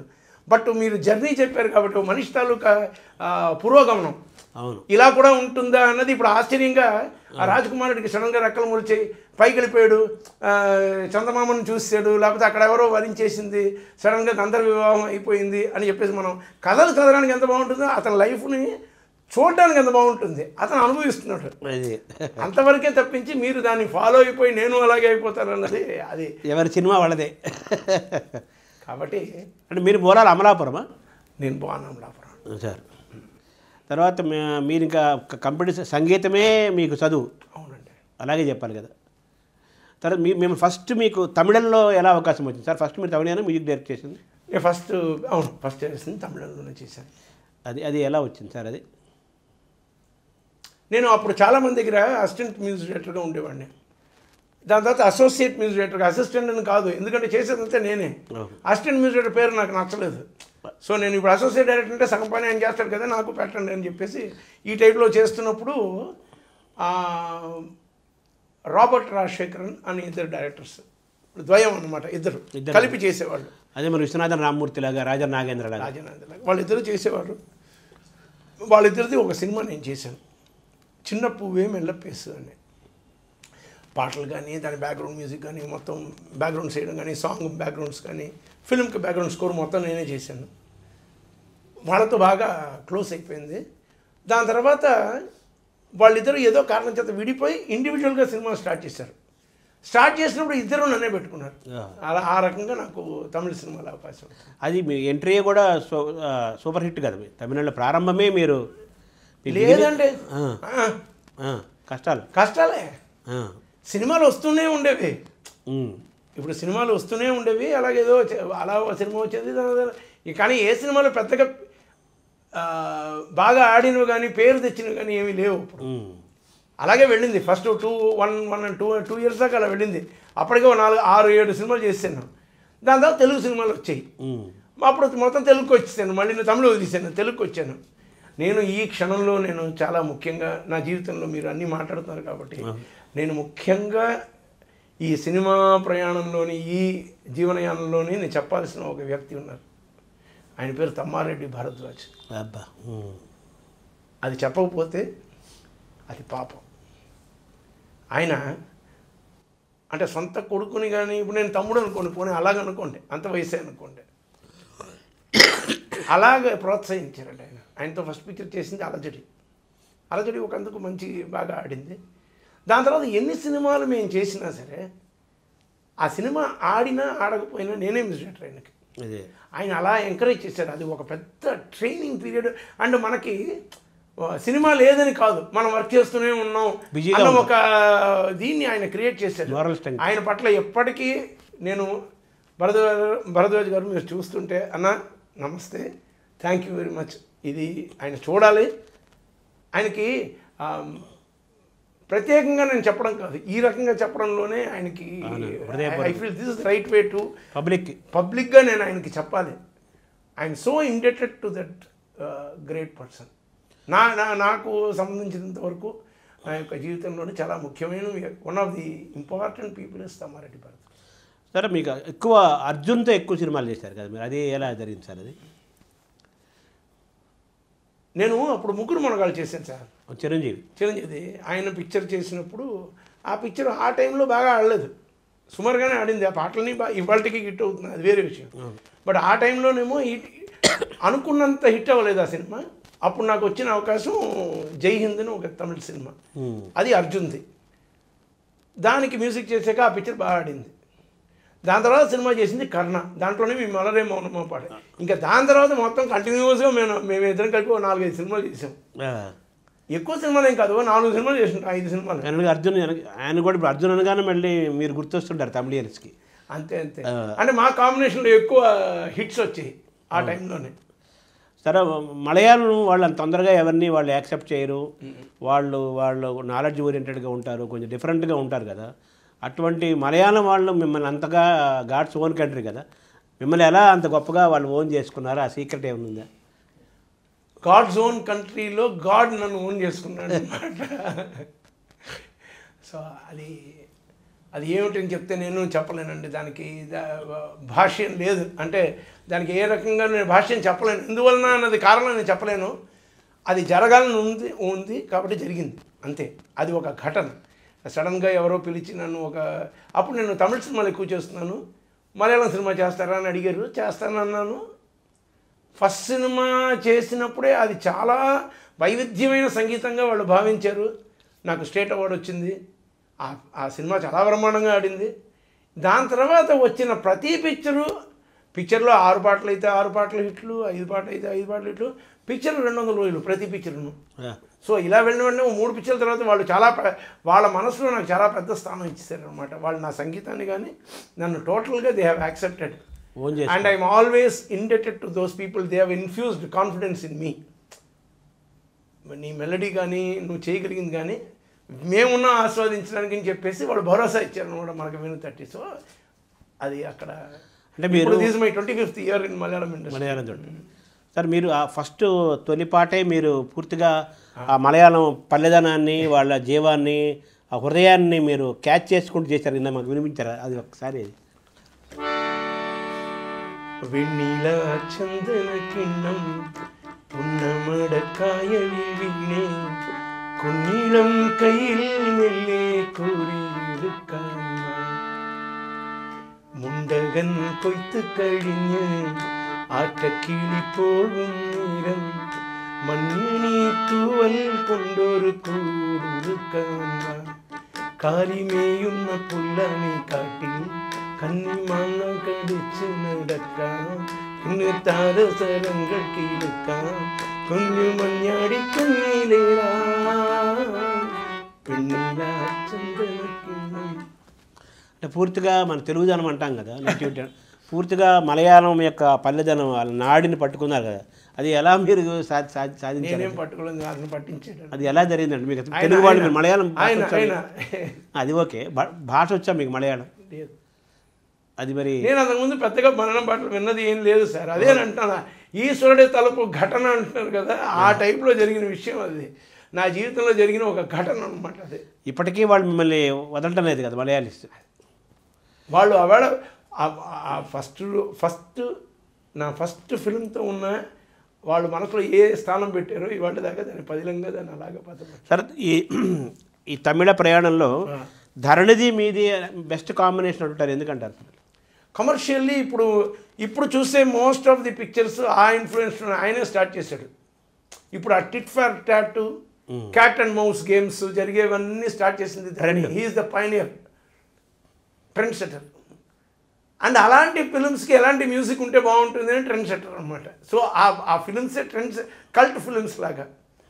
సో మేము చేసింది ఫస్ట్ దిల్ చేసాం, ధూళ్ చేసాం, గిల్లీ చేసాం. ఈ 3 సినిమాలు తమిళనాడులో ఎప్పుడు they can never forget it. అది మీరు బెస్ట్ కాంబినేషన్ అంటూ ఉంటారు. అది కాబట్టి మా ఇద్దరిది has become one of the biggest combinations, most expected, always golden combination. ఎప్పుడు మీ ఇద్దరు కలిశారంటే వాళ్ళు ఏదో ఉంటుందని చాలా ఎక్స్పెక్ట్ చేస్తారు. అది కరెక్ట్. చంద్రముఖి అనే సినిమా అది ఒకదానికి ఏది బాగుంది రారా అనేది అది సూపర్ డూపర్ హిట్ అయింది. అది ఇంకా అది మెగా హిట్. మిగతా పాటలన్నీ కూడా ఒకదానికి అసలు దేనికి దాని ఇండివిజువల్గా అవునవును దాని ప్లేస్ దానికి ఉందన్నమాట. అది ఎలా జరిగింది సార్ ఆ ప్రయాణం?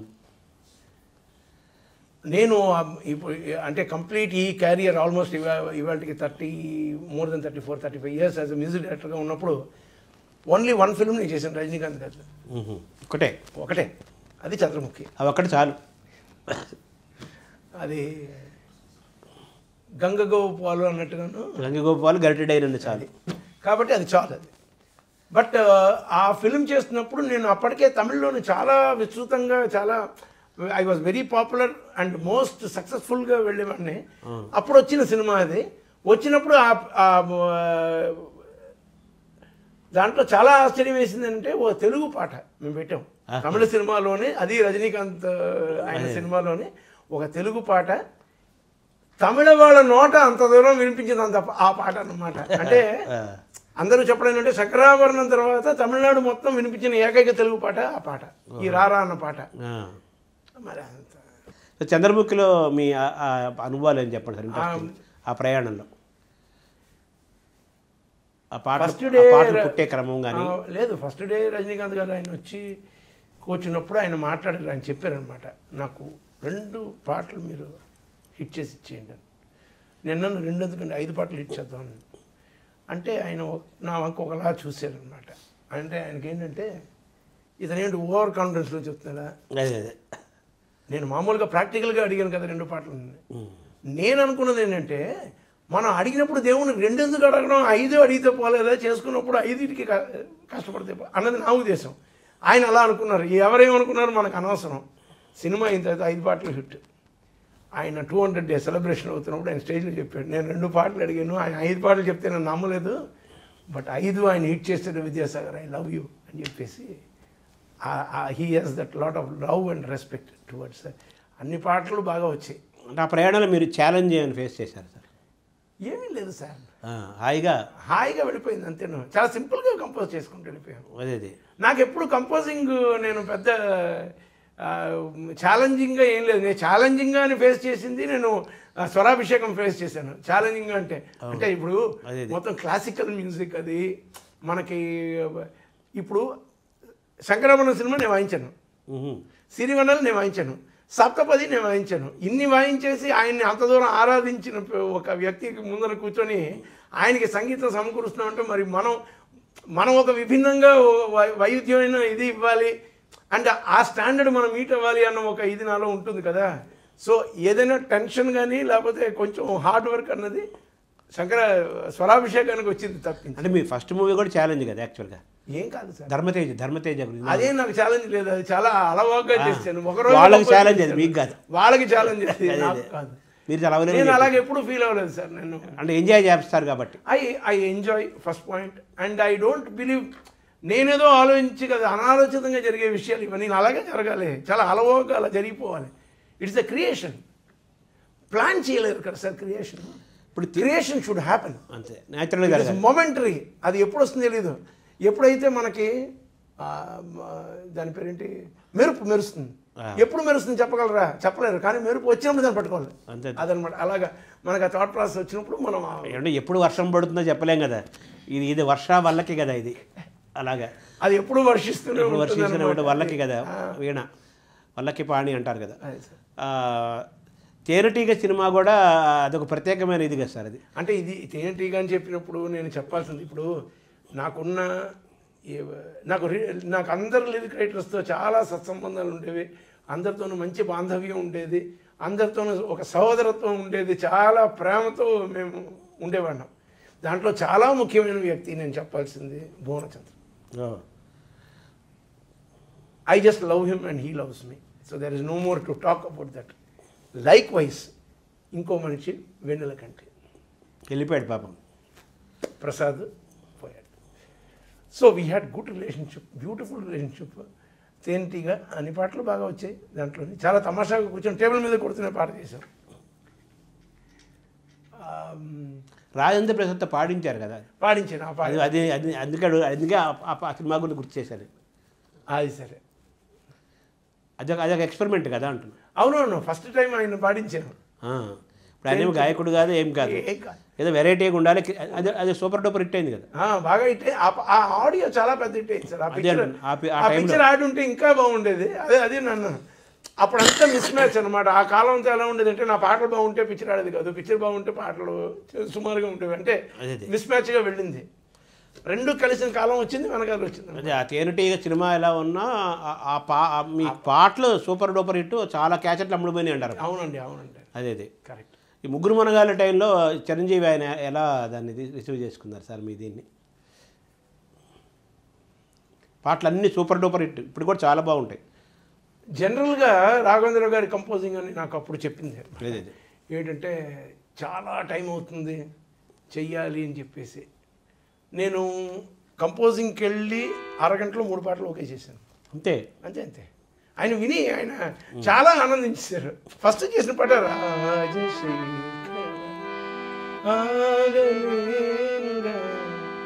దీనని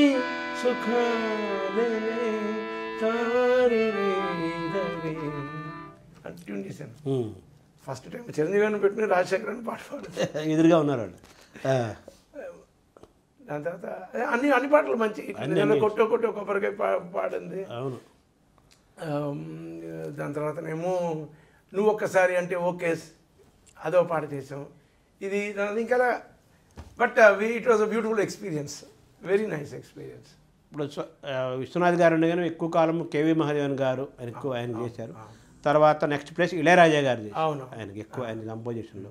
మిమ్మల్ని ఎంచుకోవటం ఎలా జరిగింది సార్? చెప్పాను కదా, మా దేవత అవుతున్నారు బాలు గారు. ఆయన చెప్పుంటాను, అదే నాకు ఆయన చెప్పే ఆ సినిమా నాకు వచ్చి ఉంటుంది. తర్వాత ఆ సినిమాకి మీకు తెలుగులో నాకు సరైన ఇది రాలేదనే, తెలుగు వాళ్ళు సరిగ్గా ఉపయోగించుకోలేదనే ఫీలింగు, తెలుగులో మనం ఇంకా బాగుంటుంది మీకు తెలుగువాడిగా ఫీలింగు, దాని సినిమాకి నేషనల్ అవార్డు వచ్చింది కదా మీకు, మ్యూజిక్ కంపోజిషన్కి. అది చెప్పండి సార్. స్వరాభిషేకం అనేది అది ఒక సపరేట్ మాస్టర్ పీస్. అది అంటే దానికి కావాల్సినంత కృషి శ్రమ తీసుకుని దానికి కావాల్సినంత కృషి చేసాం. దాని యొక్క ఫలితం అనమాట. అంటే దాన్ని ఏమని చెప్పాలి నాకు తెలియలేదు. నాకు తెలుగు నుంచి నాకు ఒక స్టేట్ అవార్డు కానీ లేకపోతే ఇంకో ఏ అవార్డు నాకు అది దొరకలేదు. ఫస్ట్ టైం దొరికింది నేషనల్ అవార్డు దొరికింది అనమాట. నంది అవార్డు కూడా వచ్చింది కదా. అంటే నేషనల్ అవార్డు వచ్చింది కదండి, కాబట్టి నంది వచ్చింది ఆటోమేటిక్గా. అప్పుడు మీ యేసుదాస్ గారు బాలు గారితో కలిపి మీరు ఒకటి చేశారు. అవునవును, స్వరాలు అనుజుడై లక్ష్మణుడు. అదే నేను యాక్చువల్గా ఆ పాటకి బాలు గారికి నేషనల్ అవార్డు వస్తుంది అనుకున్నాను. ఎందుకంటే చాలా కష్టమైన విషయం ఏంటంటే శృతిలో లేకుండా పాడాలి. అంటే గొంతు పెగలదు అనమాట. శృతిలో పాడదాం అనుకుంటే గొంతు పెగలదు, తమ్ముడికి గొంతు పెగలదు. ఆ పెగలని గొంతుతోని ఆయన ఎంతో శ్రమతో శృతిలో చేరి పాడడానికి ట్రై చేస్తుంటారు అన్నట్టుగా ఆయన పోర్షన్ బాలుగారిది చాలా కష్టపడి పాడారు ఆయన. అదే ఇప్పుడు స్వాతిముత్యం సినిమాలో ఆయన లైలో లేకుండా డ్యాన్స్ కమల్ ఎంత కష్టం అది. అదే అంటున్నాను. అది చాలా డిఫికల్ట్. బట్ ఆ పాటకి ఆయనకి నేషనల్ అవార్డు వస్తుందని అనుకున్నాను. నేను చెప్పాను కూడా ఆయనది. బట్ ఏమిటో ఆ సినిమాకి నాకు వచ్చింది, మ్యూజిక్ వచ్చింది. ఆయన చాలా ఆనందించారు అనమాట. బాలుగారు ఆనందించారు, బాలుగారు చాలా ఆనందించారు, విశ్వనాథ్ గారు. అదే అంటే బాలుగారిలో మీరు క్యాచ్ చేసింది ఏంటి సార్? ఆయనలో ఉన్న ఆకర్షణ, ప్రత్యేకత? అంటే మా ఊరికి మాకు అన్నీ బాగుంటాయి వింటానికి, ఒక సంగీత దర్శకుడిగా. నేను ఒక చిన్న విషయం చెప్తాను. ఇది నేను తమిళంలో చెప్పాను కాబట్టి తెలుగు వాళ్ళకి రీచ్ అయి ఉండదు, అందుకంటున్నాను. కాబట్టి నేను తెలుగు వాళ్ళకి చెప్తాను. అదే జనరల్గా ఏదైనా సింగర్ వచ్చి పాట పాడుతున్నప్పుడు నా గొంతులో ఈ పాట వినిపించబోతోంది అన్నది వాళ్ళ యొక్క థాట్ ప్రాసెస్. నా గొంతులో ఈ పాట అన్నది. బాలుగారిని సంబంధించిన వరకు ఈ పాటలో నా గొంతు వినిపించబోతుంది, రివర్స్ చాలు. ఇంకా దానిపై నేను చెప్పను. అదే అంతే. అంటే ఆయన పాట అది ఏమిటా వైవిధ్యం అని అడిగారు కదా. అదే అంతే, పాటకి ఇచ్చిన ప్లేస్ అంటారు అది, అంతే కదా. ఆ హీరో ఆ పాటకి, ఆ కంపోజిషన్కి దానికి ఇచ్చిన ఫస్ట్ ఆయన. అదే ఆయన పాడుతుంటే ఆ పాట ఎవరిదని మీరు కనిపెట్టగలరు. ఇది ఎవరి కంపోజిషన్? తమిళ పాట ఆయన పాడితే పాట వింటూనే చెప్పచ్చు, ఇది ఎంఎస్ విశ్వనాథన్ పాట, ఇది ఇళయరాజా పాట, ఇది విద్యాసాగర్ పాట అని చెప్పచ్చు. ఆ మ్యూజిక్ డైరెక్టర్ ఏమనుకున్నాడో దాన్ని తెప్పిస్తాడు ఆయన. అది నేను బాలు పాడుతున్నది రెండోసారి. అదే నన్ను మిగతా సింగర్స్కి ఆయనకి ఉన్న వ్యత్యాసం. అదే వాళ్ళు రాగానే నా గొంతులో ఈ పాట వినిపించబోతుంది అంటే నా గొంతు ఎలాగ ఉండాలి అని అదే అనుకుంటారు. ఈయన అలా అనుకోడు. ఈ పాటలో నా గొంతు వినిపించబోతుంది, నేను ఎంత న్యాయం చేయకూడదు వినయం.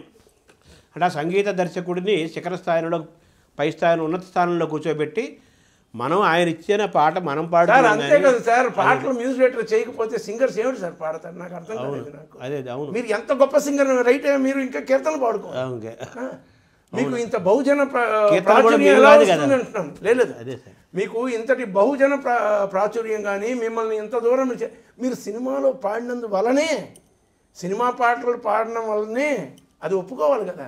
ఒప్పుకొని తీరారు సెలబ్రిటీ ఎంత ఇప్పుడు మీరు కామన్ మ్యాన్కి వెళ్ళి మీకు తెలుసున్న క్లాసికల్ సింగర్స్ ఎంతమంది అంటే ఎంతమంది పేరు చెప్తారు? వాళ్ళు ఇద్దరు చెప్తే, ఒకళ్ళు చెప్తే చాలా గొప్ప విషయం, అవును ఇద్దరు చెప్తే మీరు వాడికి అవార్డు ఇవ్వచ్చు. అవును సినిమా పాడే వాళ్ళ పేరు చెప్పండి, అందులో 50 పేర్లు చెప్తాడు. అదే ఏ దీనికి ఉన్న ప్రాబల్యం అటువంటిది, దీనికి ఉన్న ప్రాచుర్యం అటువంటిది, దీనికి ఉన్న పవర్ అటువంటిది cinema. Because medium is very powerful. అంటే ఈ పాటలు లేకపోతే ఆ సింగర్స్ ఏం పాడతారు అని అంటాను. నువ్వు ఎంత గొప్ప సార్, మీరు అపర సరస్వతి ఓకే కరెక్టే, మీకు పాటైనా ఇవ్వలేదు, మీరు ఏం పాడతారు అంటున్నాను. మిమ్మల్ని ఎవరికి తెలుసు? వాళ్ళకి సెలబ్రిటీ స్టేటస్ ఇచ్చింది కదా సినిమా పాట అనేది, అంతే కదా సార్. అండ్ అది ఇప్పించింది ఎవరు? Music director. అది సో వాళ్ళదే పెద్దపేట ఎప్పుడైనా సరే. ఈ ఒక సాంగ్కి సృష్టికర్త ఎవరు? అది అవును అదేంటి సార్ తల్లిదండ్రులు. దాని రెస్పెక్ట్ ఏమిటిది, సంగీతమపి సాహిత్యం సరస్వతి స్థనద్వయం అన్నట్టుగాను ఈ సాహిత్యం ఈ సంగీతం లేకపోతే అసలు ఆ పాటే లేదు, అసలు పాట లేకపోతే ఇంకా పాడేవాళ్ళు కాదు, ఏం పాడతారని అడుగుతున్నాను. So first respect you have to give to the composer అవును అండ్ ద లిరిక్ రైటర్. అవును ఓకే అంటే మనకు సిచ్యువేషన్ ఇచ్చారు కరెక్టే, ఆ సిచ్యువేషన్కి ఎన్నో రకాలుగా చేయొచ్చు. ఇలాగే ఎందుకు చేయాలి, ఇంత గొప్పగా ఎందుకు రాయాలి, ఇంత గొప్పగా ట్యూన్ ఎందుకు చేయాలి, అక్కడే ఉంది అంత. అక్కడ వ్యత్యాసం. ఇప్పుడు సంగీత సాహిత్యమే వాళ్ళు జననీ జనకులు తల్లిదండ్రులు అన్నారు కదా, అంతే కదా అంతే కదా. ఒకరు పాట తయారు చేస్తారు, దీన్ని పుడుతుంది. ఇప్పుడు దాని తర్వాత వాళ్ళ వినయం విధేయత వాళ్ళలో ఉన్న సంగీతజ్ఞత దీన్ని పెట్టుకొని the singers become so big. Sir బాలీవుడ్లో కూడా మీరు మీ ముద్ర వేశారు. అవునండి, దాన్ని కూడా మనం చెప్పి తీరాలి. వాళ్ళు కూడా తొందరగా దక్షిణాది వాళ్ళని పెద్దగా రానివ్వరని ఇలాంటి ప్రచారం ఉంది కదా, అది ఎలా జరిగింది సార్? సో ఇప్పుడు ప్రియదర్శన్ అని ఒక director, he's a well known director, is a very famous director, very good director, Malayalam. ఆయన చాలా హిందీ పిక్చర్స్ కూడా చేస్తున్నారు. ఆయన నన్ను హిందీ పిక్చర్కి తీసుకెళ్ళాను. హల్చల్ సినిమా చేశాను, అది చాలా ఇది సార్. హల్చల్ సినిమా బాగా ఆడింది, దాంట్లో పాట ఇవాళకి బాగా హిట్ అయింది. తమిళ్లో చేసిన ఒక ట్యూన్ ఆయన చాలా నచ్చి దాన్ని అలాగే హిందీలో చేద్దామని చెప్పాడు. అదే సార్ ఆ సాంగ్ చేయడం. దాని తర్వాత మేరే బాప్ నేను దాని తర్వాత కన్నడంలో చేస్తున్నాను. కన్నడం చేశారు? కన్నడంలో రెండు సినిమాలు, రెండో మూడో చేశాను. దాని తర్వాత I'm the first South Indian composer to compose for a Hollywood film. అవును, beyond the soul. Beyond the soul అనే సినిమా చేశాను. ఈ బాలీవుడ్ది ఒకసారి దాని బాలీవుడ్ మిమ్మల్ని వాళ్ళు ఎలా రిసీవ్ చేసుకున్నారో అది ఒకసారి. అంటే ఆ సినిమా వరకు బాగా ఆడింది, ఆ సినిమా తాలూకా పాటలు బాగా పాపులర్ అయ్యాయి. వాళ్ళలో ఎక్కువ ఐకమత్యం ఉంది సార్. వాళ్ళు ఇక్కడ వాళ్ళని మనం అండ్ మనకి అంత టైం లేదు అక్కడికి వెళ్ళి వెచ్చించి వాళ్ళ టైప్ ఆఫ్ వర్కింగే చాలా స్లో వర్కింగ్ ప్రాసెస్ కదా. అప్పుడు వాళ్ళ డే స్టార్ట్ అవ్వడమే 1:30, 2 o'clock స్టార్ట్ అవుతుంది. సార్ రేపు పొద్దునే కలుద్దాం అంటే ఎస్ డెఫినెట్లీ 3 o'clock మన పొద్దున 6కి రెడీ అవుతాం. అది మనకి అండ్ మన టైప్ ఆఫ్ వర్కింగ్కి వాళ్ళకి చాలా వ్యత్యాసం ఉంది. మనకి అది కొంచెం కష్టం. మనకి టైమింగ్స్ అంటే మనం చాలా industrious people, we work very sincerely, very hard. అది అక్కడ అది లేదు, అక్కడ కొంచెం రిలాక్స్డ్ లైఫ్ స్టైల్. ఆ లైఫ్ స్టైల్ మనకు అలవాటు అవుతుంది. వాడు అదే నేను చెప్పాను కదా, let us meet in the morning అంటే యా షూర్ బై 12:30, 1 o'clock అంటాడు. మార్నింగ్ అంటే మనకు 1 o'clock 6కే మనం నైట్ మేరకు తెల్లవారు 4-5కి లేచి స్నానం చేసి పూజ చేసుకొని రెడీగా బొట్టు పెట్టుకొని రెడీగా ఉంటాం మనం 6 గంటలకి. ఆ స్వరాభిషేకం గురించి మనం విశ్వనాథ్ గారు ఇటీవల వెళ్ళిపోయారు కదా సార్. సో స్వరాభిషేకం సందర్భంగా యేసుదాస్ గారు బాలు గారి ఇద్దరి కాంబినేషన్లో చరిత్రలో మిగిలిపోయే పాట అది మీరు ఇచ్చింది, అనుజనే లక్ష్మణుడు అన్న ఆయన చూపిలువ. యేసుదాస్ గారు ఏమన్నారు సార్? అది ఆయన స్పందన. ఆయనకు ఉన్నది యాక్చువల్గా చిన్న పోర్షన్ అయింది. ఆయన పోర్షన్ ఆయన పాడేసి వెళ్ళిపోయారు అనమాట. ఆయన ఉన్నది చాలా చిన్న పోర్షనే. అంటే ఆయనకే అర్థం కాలేదు నేను ఏం పాడాలంటే. ఆయనకు కూడా స్వరాలే ఉన్నాయి, చిన్నదిగా దాన్ని పనిచేసి తీస్తాం. అంటే ఆయన ఏమిటి పాడుతున్నారు, కంటిన్యూస్గా పాటగా వినిపిస్తున్నారు. ఆయనకి మంచి ఒక అవగాహన లేకుండా పోయిందన్నమాట. ఆయనకి బిట్లు పాడేసి వెళ్ళిపోయారు. బిట్లు పాడించేసి ఓకే అని పంపించాను. బాలుగారు పాడాల్సింది ఎక్కువ పోర్షన్ ఉంది ఆ పాటలోనే. యాక్చువల్గా బాలుగారు చాలా స్వరాలు ఇచ్చారు కదా. అవునవును. ఇప్పుడు స్వరాభిషేకం తీసుకుంటే ఇందాక మీరు ప్రారంభంలో అన్నారు, నేను మీకు ఛాలెంజ్గా అనిపించిన సినిమా ఏదని అడిగితే నాకు స్వరాభిషేకం ఛాలెంజ్ అన్నారు కదా, అందుకని నేను అడుగుతున్నాను, ఎందుకు మీకు ఛాలెంజ్ అనిపించింది సార్? లేదండి, అదే చెప్పాను కదా నేను. ఇప్పుడు ఛాలెంజ్ అనిపించడం అంటే ఏంటంటే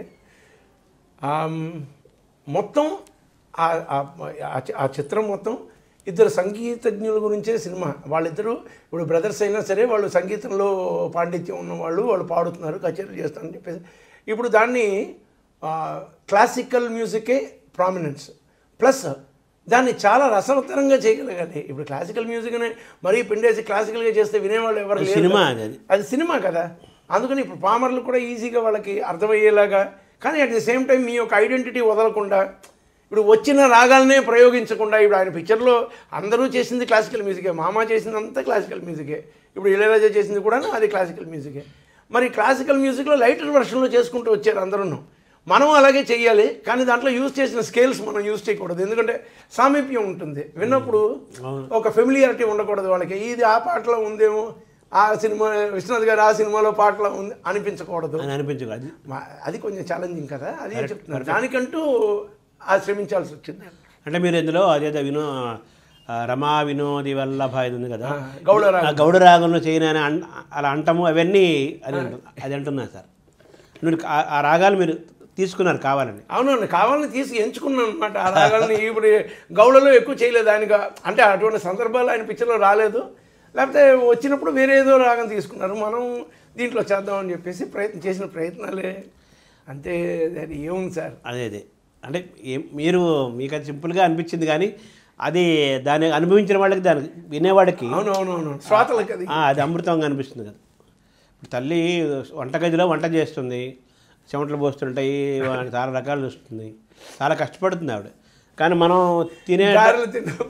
దాన్ని అనుభవించిన వాళ్ళకి దాని విలువ తెలుస్తున్నట్టుగా మీ పాట మీరు చాలా మామూలుగా అలవాగా అది చేసుకుంటూ వెళ్ళిపోయాం. అంటే ఏంటంటే ఈ రాగంలో చేద్దాం, ఇలా చేస్తే బాగుంటుంది, గౌడలో చేసి చూద్దాం అని చెప్పేసి. అది మీ ఆలోచన, గౌడలో చేయాలని ఆలోచన మీదే సార్. ఈ బియాండ్ ది సోల్ గురించి మాట్లాడుతున్నాం సార్. అవును, ఒక ఇంగ్లీష్ బియాండ్ ది సోల్ అనేది ఒక Hollywood film. It is it is a Hollywood company direct చేసింది, ఒక మలయాళీ డైరెక్ట్ చేశారు ఆయన. ఇట్ వాజ్ షార్ట్, సగమేమో అమెరికాలోని, సగమేమో ఇక్కడ షూట్ చేయబడ్డ చిత్రం. అది నా ఫస్ట్ హాలీవుడ్ చిత్రం అనమాట. సో దానికంటూ బుడాపెస్ట్కి వెళ్ళి అక్కడ ఉన్న ఫిలార్మోనిక్ ఆర్కెస్ట్రాతో ఒక 5 days బ్యాక్గ్రౌండ్ స్కోర్ అంతా రాసి చేసాం అనమాట. అంటే మీ మీ జర్నీని వాళ్ళు గమనిస్తూ అలా వచ్చిన అవకాశమే కదా, ఇట్లా చేస్తే బాగుంటుంది. మలయాళంలో నాకే ఆశ్చర్యం వేసింది, సడన్గా ఆయన వచ్చి అడిగితే. ఎక్కడో ఒక ఎయిర్పోర్ట్లో కలిసి అడిగాడు ఆయన, విజయ్ సార్ అన్నారు. నేను అప్పుడే వచ్చాను, నేను చెన్నైకి మార్నింగ్ 7 o'clock. ఎండ బాగుంది, నీరండి అంటారు కదా, అలాగా మార్నింగ్ ఆ ఎండలో బాగుంది, అలా నించున్నాను. ఆయన వచ్చి పిలిచి చెప్పండి నన్ను, నా పేరు సోండి సార్. అప్పటికి ఆయన మలయాళం సినిమా తీస్తున్నాడు, మోహన్ లాల్ పెట్టి తీశారు, దానికి ఇళయరాజా గారి మ్యూజిక్, ఆయన అంతకుముందు చేశారు అనమాట. సో ఆ పేరు వినగానే నాకు ఆ cinema nice to meet you అని చెప్పాను. అదే అడిగాడు అనమాట, ఎక్కడికైనా వెళ్తున్నారా, వచ్చారా, నేను ఇప్పుడే వచ్చాను అనేసి ఊరుకున్నాను. ఆయనేమో నన్ను చూస్తే ఇలా నవ్వుతున్నాడు. నేనేమో అనలేదు, నేను ఇంకేం మాట్లాడుతున్నాను, నేనేం చేస్తున్నాను అడగలేదు నన్ను అన్నాడు ఆయన.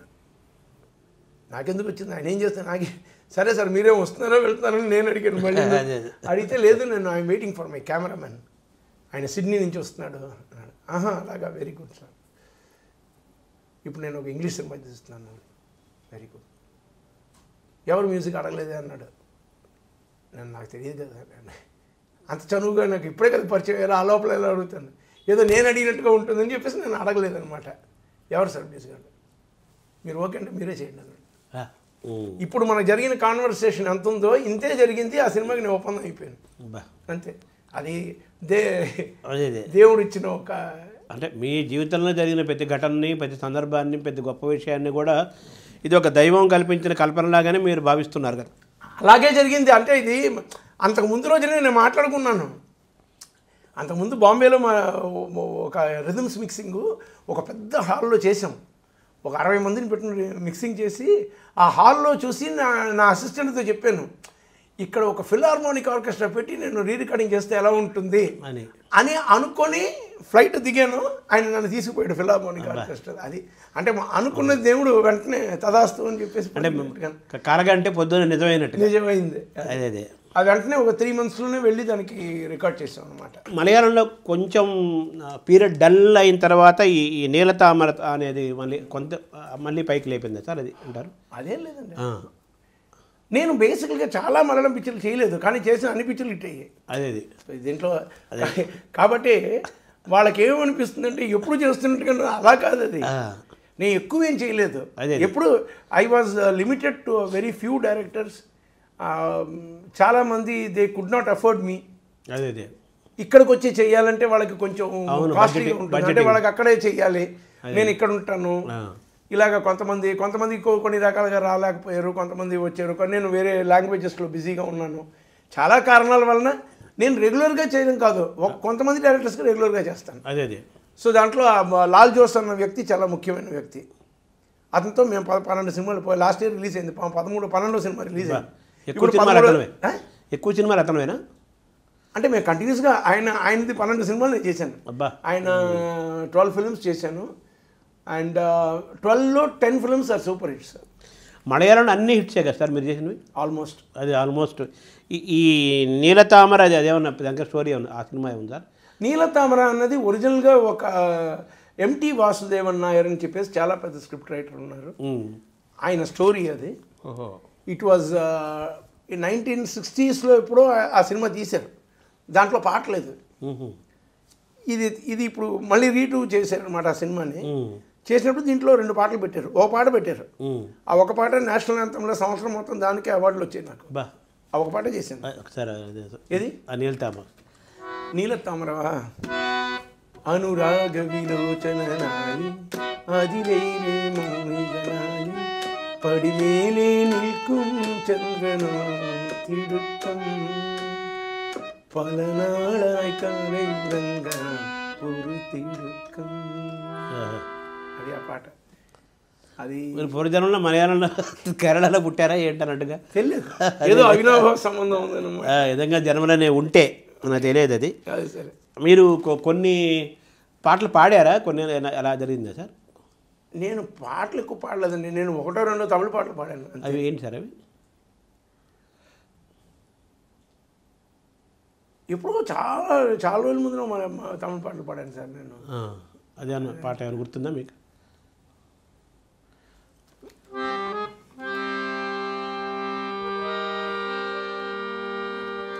விஜய்க்கு குருவியில் பாடல பல்லானது பல்லானது பல்லானது சூப்பர். யார் கையிலும் சிக்காமலே வளாட்டுது. ఇందమ్మా వాడు చెబుతున్నాడు అనమాట, అది సారేనా అనేది. తమిళ్ అదేది మా తమిళియన్స్ అంతా విజయ్ సినిమాలు ఇందాక నేను అర్జున్ గురించి అడిగినట్టుగా విజయ్ సినిమాలు ఎక్కువ అలా వచ్చాయా? ఆయన కోరుకున్నాడా మిమ్మల్ని, హీరో కోరుకున్నాడా? లేదు, అలా కాదు. నేను ఫస్ట్ విజయ్కి చేసిన సినిమా ఏమో కోయంబత్తూరు మాపిళై అనే ఒక సినిమా, దాని తర్వాత ఇంకోటి ఏదో సినిమా చేశాను. దాని తర్వాత నేను చేసిన అన్ని ఇప్పుడు ఆయన సూపర్ స్టార్డమ్గా తయారు చేసినవన్నీ నా సినిమాలే. ఆ పుష్ చేసాయి అనమాట ఆయన ప్రయాణానికి. మధురై చేశాను, దాని తర్వాతనేమో మధురై చేశాను, తిరుమలై చేశాను. అన్ని పాటలు సూపర్ హిట్ అనమాట. దాని తర్వాత గిల్లి గురించి కూడా గొప్పగా చెబుతా. గిల్లి మూవీ అప్పుడిపోడు అదే ఒకసారి అబ్బో మళ్ళీ నేను పాట అప్పుడిపోడు పోడు పోడు అసతి పోడు కన్నాలు இப்படி போடு போடு போடு எடுத்து போடு கையால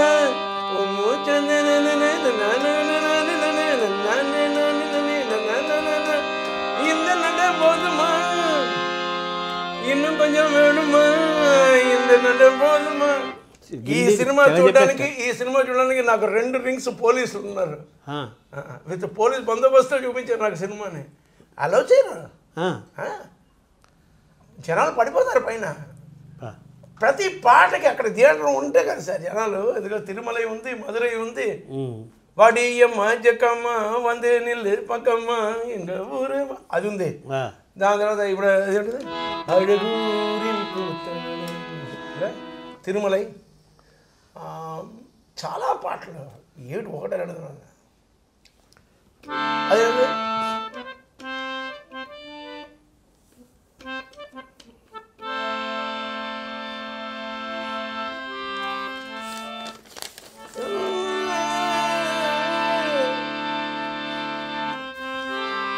அர்ஜுனர் வில்லு அரிச்சந்து சொல்லு இவனோட தில்லு பொய்க்காது எதிரிய கொல்லு இமயத்த வெல்லு தரத்தட்டு தாரு நாரு யாரு முன்னேறு இது கதையே இல்லா காட்டாரு ஓடு முன்னோடு நீ வெற்றி என்பது கண்கூடு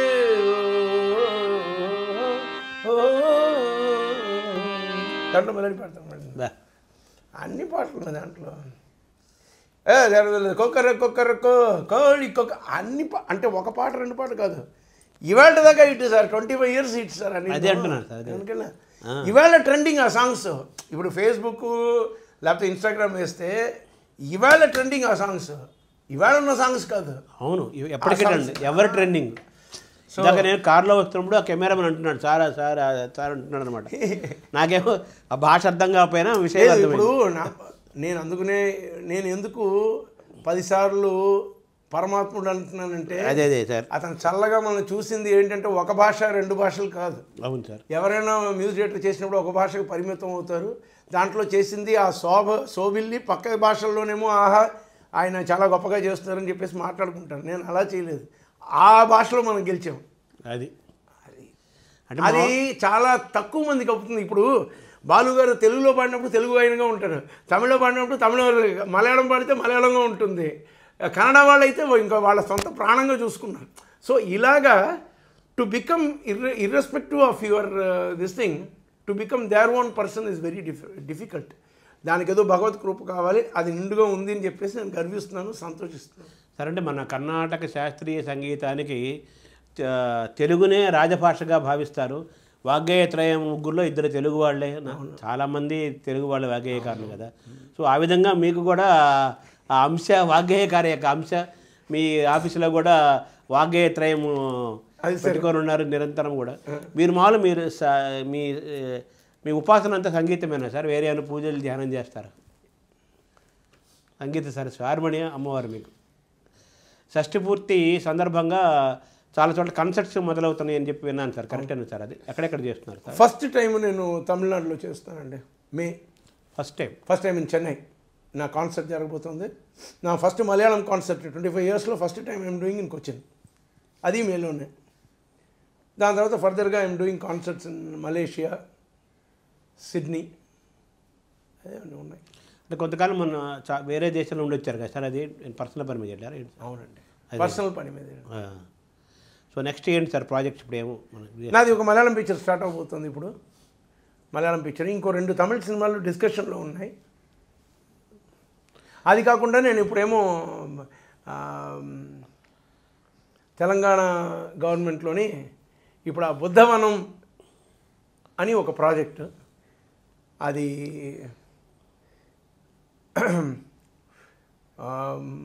ఏమంటారు, అది I think it is going to be one of my most prestigious projects because it is showcasing Buddhism and how Buddhism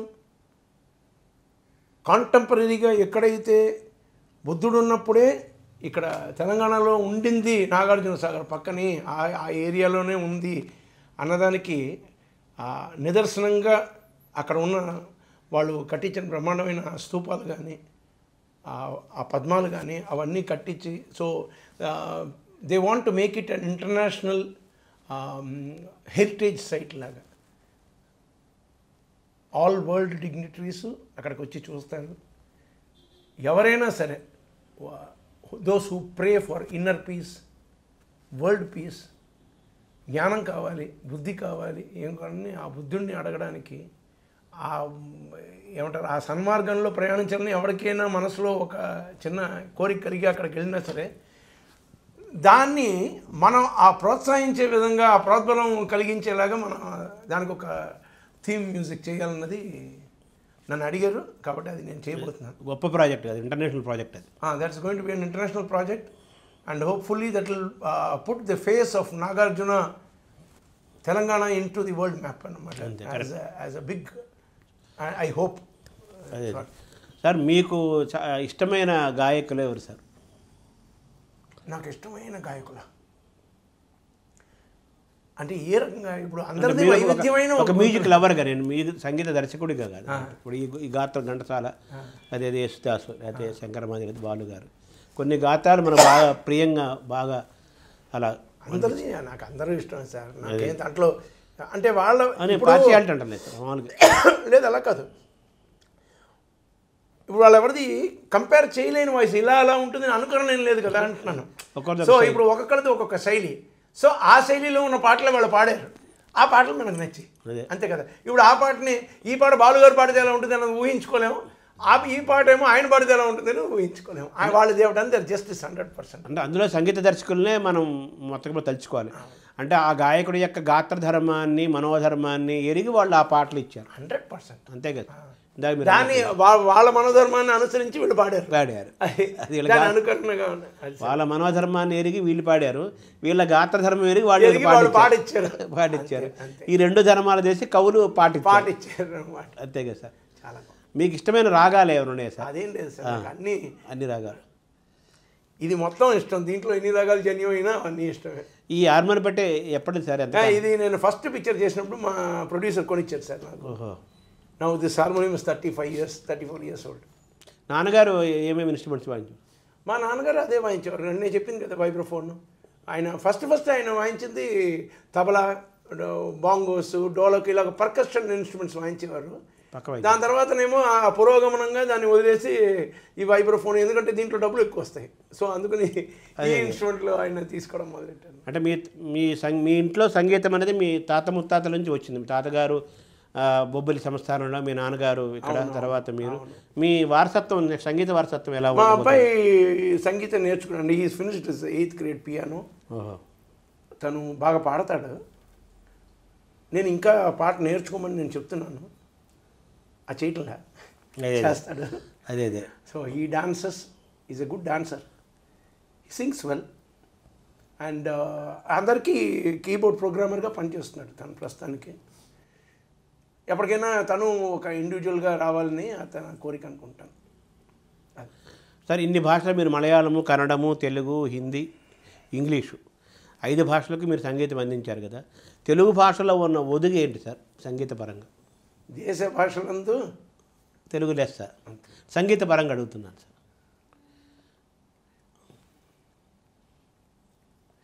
నాకు ఆ డిఫికల్టీ అనిపించలేదండి, ఎందుకంటే ఏ లాంగ్వేజ్లో చేసినా ఆ లాంగ్వేజ్లోనే నా మైండ్ సెట్ అయ్యి, ఇప్పుడు ఏదో అంటారు చూడండి, మీరు ఇంకో భాషలో మాట్లాడాలనుకున్నా మీ యొక్క మదర్ టంగ్లో దాన్ని ఆలోచించుకుని మాట్లాడతారంటారు, తెలిసిన కరెక్టేనా? అవును అంటారు. మీరు ఒకసారి అనుకుని ఆ మాటని ఈ భాషలో ఎలా చెప్పాలి అన్నదని తెలుగులో మిస్టేక్స్ రావచ్చు, కానీ నాకు ఆ ప్రాబ్లం లేకుండా పోయింది. నేను తమిళం బాగా వచ్చు, నాకు మలయాళం విన్నంత మాత్రం నేను చెప్పగలను.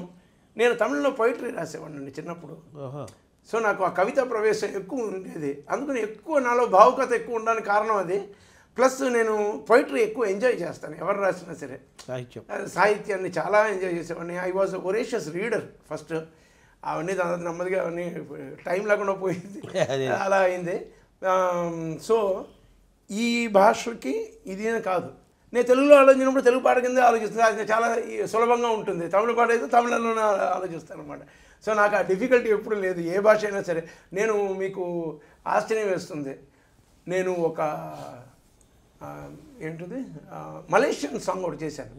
మలేషియన్ లాంగ్వేజ్లో రాసి ఇచ్చిన పాట ఇచ్చారు, దాన్ని ట్యూన్ చేస్తే వాళ్ళు అన్నారు మలేషియన్ లాంగ్వేజ్ తెలిసిన వాళ్ళు కూడా ఇలా చేయరు సార్ అన్నారు. See you need to understand. అది అంటే అది హృదయ భాష అంతేనండి. మలయాళం మీరు పాట చేసినప్పుడు, ఆ పాట ఇందాక మీరు వినిపించారు కదా ఫోక్ స్టైల్లో పల్లెదనంతో, ఆ పాట మీరు చేసినప్పుడు మీకు మలయాళం తెలియదు కదా అసలు? నాకు తెలియదు. ఇప్పుడు మీకు అలాగే మలేషియన్ చేసినప్పుడు ఆ లాంగ్వేజ్ తెలియదు కదా? తెలియదు. అదే అంటే హృదయ భాష అంతే, సంగీత భాష. సార్ చాలా కృతజ్ఞతలు సార్, మీతో ఎంతసేపు మాట్లాడినా తనివి తీరలేదే అన్నట్లుగా తనివి తీరదు ఇది. నమస్కారం సార్. చాలా సంతోషం మీతోని, మీ ద్వారా మీ ప్రేక్షకులందరితోని నేను మీతో సంభాషించి ముచ్చటించి నా యొక్క ఈ చిత్రయానం ఈ అసలు ప్రయాణం ఎలా జరిగింది ఏంటున్నాయని చెప్పేసి ఏవో కొన్ని అనిపించినవి నేను చెప్పగలిగాను. I'm very happy. Thank you. Thank you sir. అది మనం విన్నాం కదా, విద్యాసాగర్ గారు. సాగరం అంటే సముద్రం, అది ఒక సంగీత సముద్రము. ఆయన కొన్ని వందల పాటలు అన్ని భాషల్లో చేశారు. ఆ భాషలన్నిలో ఏ భాషలో చేసినా ఆ భాషే తన మాతృభాషగా, తన సొంత భాషగా భావించి చేసిన సంగీత దర్శకులలో అతి తక్కువ మందిలో విద్యాసాగర్ గారు తప్పనిసరిగా ఉంటారు. వారు తెలుగువారు ఉండటం మన అదృష్టం.